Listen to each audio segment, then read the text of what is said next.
आज की कहानी है एक बहुत बड़े राज्य के राजा और उसकी बेटी की। राजा की बेटी बहुत सुंदर, सुशील और गुणी लड़की थी। केवल बाहरी गुण ही नहीं, उस लड़की का मन भी इतना अच्छा था कि दूसरों का दुख देखकर रो पड़ती थी और दूसरों के सुख में, हंसी में खिलखिला उठती थी। उसी राजा के दरबार में एक ब्रिटिश अधिकारी भी काम करता था, जिसकी बेटी भी राजा की बेटी की ही उम्र की थी। जब राजा की बेटी विवाह योग्य हुई और राजा ने उसका विवाह तय कर दिया, तब उस ब्रिटिश अधिकारी ने एक षड्यंत्र रचा और जब राजकुमारी को देखने राजकुमार आया विवाह के लिए, उसने धोखे से अपनी बेटी भी राजकुमार को दिखा दी। नतीजा ये हुआ कि राजकुमार ने शर्त रख दी कि अगर वो राजकुमारी से विवाह करेगा तो उस ब्रिटिश कन्या के साथ भी उसका विवाह किया जाना चाहिए। यानी उसने दोनों लड़कियों के साथ विवाह करने की शर्त रखी। राजा के पास कोई ऑप्शन नहीं था, तो राजा ने ये शर्त मान ली।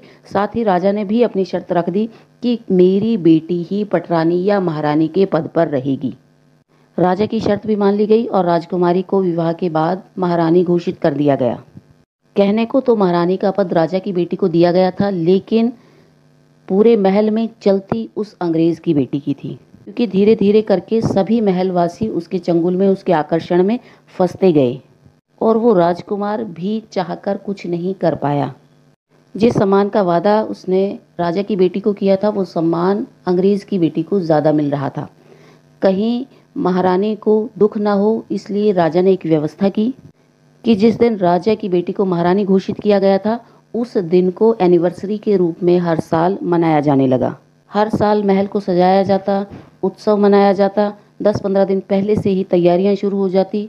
रानी को अच्छे से श्रृंगार कराया जाता, उसके लिए अच्छे वस्त्र और आभूषण खरीदे जाते।